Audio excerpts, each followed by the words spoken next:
नवनिर्माण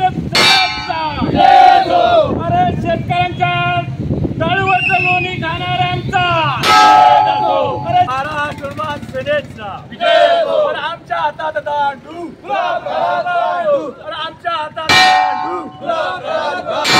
आमच्या हातात दांडू 70,000 खाणाऱ्याचं काय 70,000 खाणाऱ्याचं करायचं 70,000 खाणाऱ्याचं करायचं काय 70,000 करायचं काय महात्मा ग्रामीण रोजगार हमी योजनेअंतर्गत पंचायत समितीनं अर्ज मागवले होते आणि त्यानुसार ग्रामपंचायती शासकीय नियमाप्रमाणे हे सगळं अर्ज घेण्याचं आणि हे अर्ज परिपूर्ण भरून घेण्याचं शेतकऱ्याकडून परिपूर्ण अर्ज भरून घेण्याची जबाबदारी सचिवाची होती।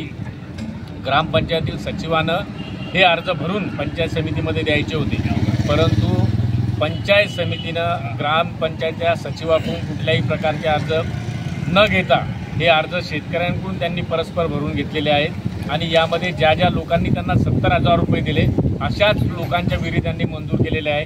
ग्रामसभेने ठराव घेऊन जो प्राधान्यक्रम दिलेला होता त्या प्राधान्यक्रमानुसार कुठल्याही प्रकारची विहीर मंजूर प्रशासनाने केली नाही। मी मागं बोर्डावरती शासनाचा सर्व शासन निर्णय लावलेला आहे, त्याच्यानुसार ग्रामसभेनं ज्याप्रमाणे प्राधान्यक्रम दिलेला आहे त्याच प्राधान्यक्रमानुसार पंचायत समितीनं अर्ज मंजूर करणं गरजेचं असताना पंचायत समितील प्रशासनानं ज्या ज्या लोकांनी 70,000 रुपये दिले अशाच लोकांच्या विहिरी त्यांनी मंजूर केलेल्या आहे।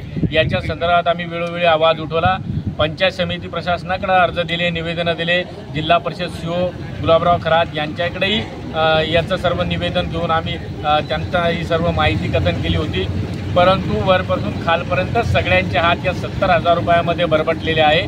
त्याच्यामुळं कोणी यांच्यावरती कारवाई करत नाही। तिथले स्थानिक आमदार असतील, मंत्री असतील, यांचासुद्धा राजाश्रय यांना मिळत असल्यामुळं हे अधिकाऱ्यांची जी हिंमत आहे ती वेळोवेळी वाढत आहे।